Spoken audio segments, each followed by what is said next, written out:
بسم اللہ الرحمن الرحیم۔ السلام علیکم۔ گاؤں کی راتوں میں ایک عجیب راز چھپا ہوتا ہے، خاص طور پر وہ راتیں جب آسمان پر چاند آدھا ہو، ہوا میں مٹی کی خوشبو بسی ہو اور دور کہیں بیلوں کی گھنٹیوں کی آواز سنائی دے رہی ہو۔ ایسی راتوں میں انسان کو کبھی کبھی اپنے رب کی قدرت بہت قریب محسوس ہوتی ہے۔ یہ واقعہ بھی ایک ایسے ہی گاؤں کا ہے جہاں ایک بے زبان جانور نے مجھے وہ سبق دیا جو شاید بڑی بڑی کتابیں بھی نہ دے سکیں۔ میں تقریباً 4 سال بعد شہر سے واپس اپنے گاؤں آیا تھا۔ وہی میرا پرانا گاؤں، کچی گلیاں، کھیتوں میں لہلہاتی گندم، شام کے وقت چولہوں سے اٹھتا دھواں اور فضا میں بسی ہوئی وہ خوشبو جو صرف مٹی سے محبت کرنے والے ہی محسوس کر سکتے ہیں۔ امی مجھے دیکھتے ہی رو پڑیں تھیں اور ابا جی حسب عادت خاموش تھے، مگر ان کی آنکھوں میں خوشی صاف نظر آ رہی تھی۔ محلے کے بچے میرے ارد گرد ایسے جمع ہو گئے جیسے شہر سے کوئی عجیب چیز آ گئی ہو۔ گاؤں میں میری واپسی کی خبر جلدی پھیل گئی، کیونکہ اب لوگ مجھے عامل صاحب کہنے لگے تھے۔ کوئی عزت سے ملتا، کوئی ڈرتا، اور کچھ لوگ عجیب عقیدت بھری نظروں سے دیکھتے تھے جو مجھے ہمیشہ بے چین کر دیتی تھی۔ میں ہمیشہ یہی کہتا تھا، میں کچھ نہیں کرتا ہوں، یہ سب اللہ کا کرم ہے، قرآن میں شفا ہے، انسان میں نہیں۔ اسی شام عصر کے بعد میں نے سوچا کہ چودھری کریم بخش سے مل آؤں۔ وہ ہمارے گاؤں کے پرانے زمیندار تھے، لمبا قد، چہرے پر سفید داڑھی، سر پر صافہ اور ہاتھ میں لکڑی کی پرانی سوٹی۔ بچپن میں اکثر ان کے ڈیرے پر جایا کرتا تھا۔ وہ مجھے مولوی پتر کہہ کر بلاتے تھے۔ میں شام ڈھلے ان کے ڈیرے کی طرف چل پڑا۔ راستے میں عجیب سکون تھا، کھیتوں میں ٹھنڈی ہوا آ رہی تھی، دور مسجد سے قرآن کی آواز سنائی دے رہی تھی، کسی گھر میں چکی چل رہی تھی اور گاؤں کے لڑکے آخری روشنی میں کرکٹ کھیل رہے تھے۔ جب میں ڈیرے پر پہنچا تو دیکھا چودھری کریم بخش چارپائی پر بیٹھے حقہ پی رہے ہیں۔ مجھے دیکھتے ہی خوشی سے کھڑے ہو گئے۔ اوئے مولوی پتر، آخر واپس آ گیا تو؟ میں نے آگے بڑھ کر سلام کیا۔ انہوں نے مجھے سینے سے لگا لیا۔ کچھ دیر ادھر ادھر کی باتیں ہوتی رہیں، مگر میں محسوس کر رہا تھا کہ ان کے دل میں کوئی بوجھ ہے۔ اچانک وہ خاموش ہو گئے، پھر آہستہ بولے، پتر، ایک مسئلہ ہے۔ میں فوراً سنجیدہ ہو گیا۔ انہوں نے ڈیرے کے کونے کی طرف اشارہ کیا۔ وہاں ایک بڑی سیاہ بھینس بندھی ہوئی تھی، بہت خوبصورت، چمکتی کھال، مضبوط جسم اور بڑی بڑی نم آنکھیں۔ چودھری صاحب کی آواز بھاری ہو گئی، اے ساڈی سب تو قیمتی نسل ہے، ساڈے باپ داداں تو چلدی آ رہی ہے، پر جدوں بھی ایک گابن ہوندی ہے، چند دن بعد بچہ ضائع ہو جاندا ہے۔ میں خاموشی سے سنتا رہا۔ ڈاکٹر بلائے، دوائیاں کرائیں، عامل بلائے، سب کچھ کر لیا، مگر کوئی فائدہ نہیں ہوا۔ یہ کہتے ہوئے ان کی آنکھیں جھک گئیں۔ پتر، دل ٹوٹ گیا ہے، لگدا ہے اے نسل ختم ہو جائے گی۔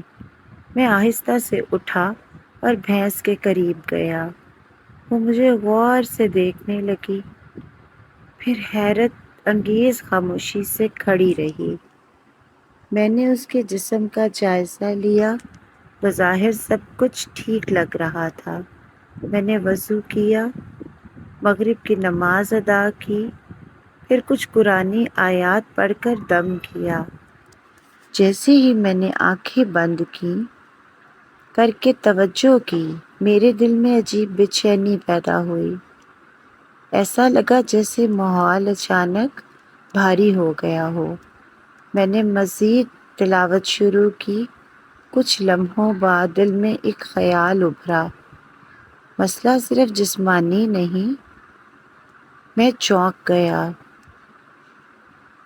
اسی دوران مجھے یاد آیا کہ گاؤں میں ایک عورت تھی جس کے بارے میں لوگ عجیب باتیں کرتے تھے۔ وہ ہر وقت تعویذ پہنے رکھتی تھی، اکثر بیمار رہتی تھی اور لوگ کہتے تھے کہ اس پر کوئی سایہ ہے۔ میں نے چودھری صاحب سے پوچھا، کچھ عرصہ پہلے کوئی عورت اس بھینس کے قریب آئی تھی؟ وہ فوراً سوچ میں پڑ گئے، پھر بولے، ہاں، ایک عورت آئی سی، کافی دیر ایدے کول کھڑی رہی سی۔ میرے دل میں عجیب کیفیت ہوئی۔ میں نے فوراً اللہ سے پناہ مانگی، کیونکہ میں جانتا تھا نہ تعویذ خود کچھ کر سکتا ہے نہ انسان۔ اصل طاقت صرف اللہ کی ہے۔ میں واپس چارپائی پر آ گیا۔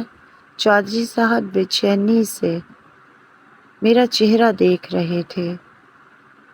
پتر کی محسوس ہویا؟ میں نے نرمی سے کہا، اللہ بہتر کرے گا، اللہ بہتر جانتا ہے، پر کچھ روحانی اثر محسوس ہو رہا ہے۔ وہ فوراً سیدھے ہو کر بیٹھ گئے۔ میں کی کراں؟ میں نے چند قرآنی آیات لکھی۔ ایک تعویذ پانی میں گھول کر بھینس کو نہلانے کے لیے دیا، دوسرا آٹے میں ملا کر کھلانے کے لیے۔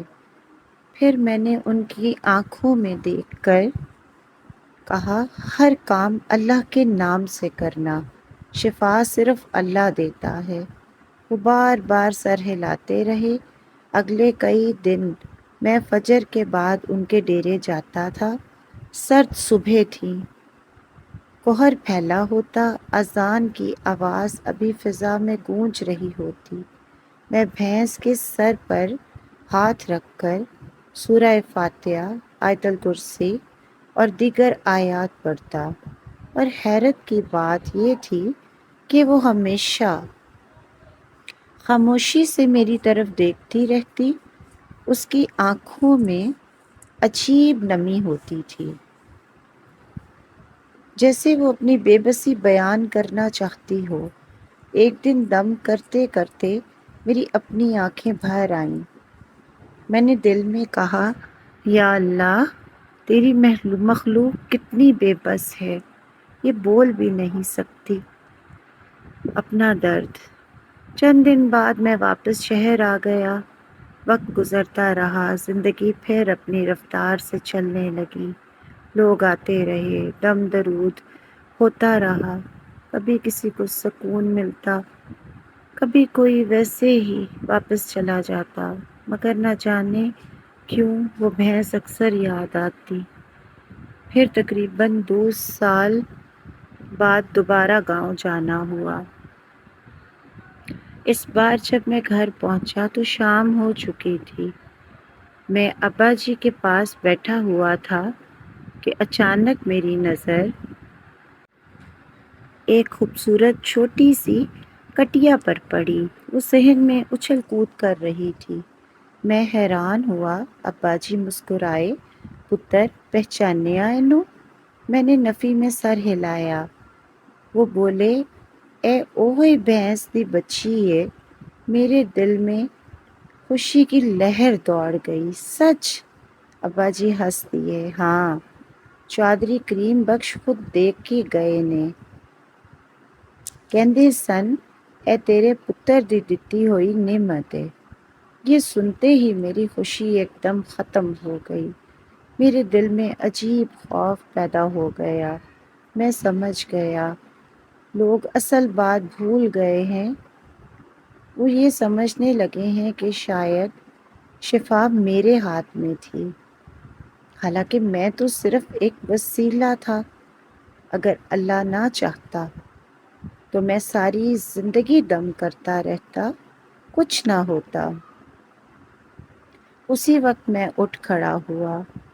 ابا جی نے حیرت سے پوچھا، کتھے چل پیا انی رات نوں؟ میں نے مختصر جواب دیا، چودھری صاحب کول۔ رات کافی ہو چکی تھی، ہوا میں ٹھنڈک تھی، کتے بھونک رہے تھے اور آسمان پر آدھا چاند چمک رہا تھا۔ میں تیز قدموں سے ڈیرے کی طرف چلتا رہا۔ میرے دل میں صرف ایک خوف تھا، اگر آج عقیدہ خراب ہو گیا تو کل لوگ اللہ کو چھوڑ کر انسانوں سے امیدیں لگانی شروع کر دیں گے۔ جب میں ڈیرے پر پہنچا تو چودھری صاحب حسب عادت حقہ پی رہے تھے۔ مجھے دیکھتے ہی خوش ہو گئے۔ آ گئے میرے پیر صاحب، لفظ سن کر میرے قدم رک گئے۔ میں فوراً ان کے قریب بیٹھ گیا۔ چودھری صاحب خدا کے لیے یہ لفظ نہ بولیں۔ وہ حیران ہو گئے۔ کیوں پتر، تو ساڈی نسل بچا لئی؟ میں نے ان کا ہاتھ مضبوطی سے پکڑ لیا۔ میری گل غور نال سنو۔ وہ خاموش ہو گئے۔ میں نے آہستہ آہستہ کہا، اگر اللہ نہ چاہندا تے میں ساری عمر دم کردا رہندا، کچھ نہ ہونا سی۔ میں صرف وسیلہ سی۔ شفا نہ میرے ہاتھ وچ ہے نہ کسی تعویذ وچ۔ شفا صرف اللہ دے حکم نال ہوندی ہے۔ چودھری صاحب خاموش ہو گئے۔ ان کی آنکھوں میں نمی آ گئی۔ کافی دیر بعد وہ دھیرے سے بولے، پتر، گل تیری ٹھیک ہے، اصل مالک تے اللہ ہی ہے۔ میں نے سکون کا سانس لیا۔ اس رات جب میں واپس گھر آ رہا تھا تو سرد ہوا میرے چہرے سے ٹکرا رہی تھی اور میں دل ہی دل میں سوچ رہا تھا، انسان کی سب سے بڑی غلطی یہ ہے کہ وہ وسیلے کو ہی طاقت سمجھ لیتا ہے۔ حالانکہ حقیقت یہ ہے کہ ڈاکٹر علاج کرتا ہے، شفا اللہ دیتا ہے، عامل دم کرتا ہے، اثر اللہ کے حکم سے ہوتا ہے، کسان بیج بوتا ہے، فصل اللہ اگاتا ہے، اور ماں باپ پرورش کرتے ہیں، رزق اللہ دیتا ہے۔ ہم سب صرف وسیلے ہیں۔ اصل طاقت، اصل اختیار، اصل شفا صرف اللہ کے ہاتھ میں ہے۔ انسان کو کبھی اپنے علم یا طاقت پر غرور نہیں کرنا چاہیے۔ شفا، رزق، اولاد اور کامیابی سب اللہ کے حکم سے ملتی ہے۔ تعویذ یا انسان کو طاقتور سمجھنا عقیدے کی کمزوری بن سکتا ہے۔